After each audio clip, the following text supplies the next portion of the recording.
పాలిటీకి వచ్చేటప్పటికి 2 ఎన్సీఆర్టీస్ వాడాను, Indian constitutional work and political theory. దాంతోపాటు ఎం లక్ష్మీకాంత్ బుక్ రిఫర్ చేశాను. అండ్ జాగ్రఫీకి వచ్చేటప్పటికి class 11 and 12 NCERTs 4 NCERT books ఉంటాయి. ఈ 4 బుక్స్తో పాటు జీసీ లియోంగ్ అనే ఒక టెక్స్ట్ బుక్ ఉంది జాగ్రఫీకి, అది రిఫర్ చేశాను.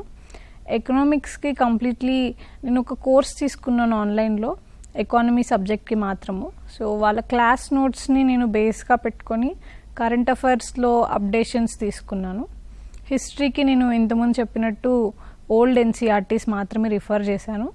న్యూ ఎన్సీఆర్టీస్ నుంచి ఓన్లీ టెక్స్ట్ బుక్లో ఇచ్చే ఇన్బాక్స్ డూ యూ నో అని కానీ, లెసన్ తర్వాత ఇచ్చిన క్వశ్చన్స్ కానీ, ఇట్లాంటివి నేను న్యూ ఎన్సీఆర్టీస్ నుంచి రిఫర్ చేశాను. అండ్ అదర్ దాన్ దట్ ఎన్వైర్న్మెంట్కి అయితే PMF IAS book and science and technology completely from current affairs. ఇట్లా నేను ఈ ప్రిలిమ్స్ సబ్జెక్ట్స్కి ఈ రకంగా తీసుకున్నాను. అండ్ మెయిన్స్కి వచ్చేటప్పటికి ఎనీ కోచింగ్ ఇన్స్టిట్యూట్ కంపైలేషన్ మనము ఓవర్ ద టైం వర్క్ అంత చేయలేము కాబట్టి లాస్ట్ 1 yearలో ఇంపార్టెంట్ ఈవెంట్స్ ఏం జరిగాయన్న దాని మీద వాళ్ళకు కంపైలేషన్ రిలీజ్ చేశారు, which is free online. So దాని నుంచి నేను ఎగ్జామ్ నీడ్స్కి ఇంపార్టెంట్ ఇష్యూస్ ఏంటి అని ఐడెంటిఫై చేసి వాటితో నేను నోట్స్ చేసుకున్నాను.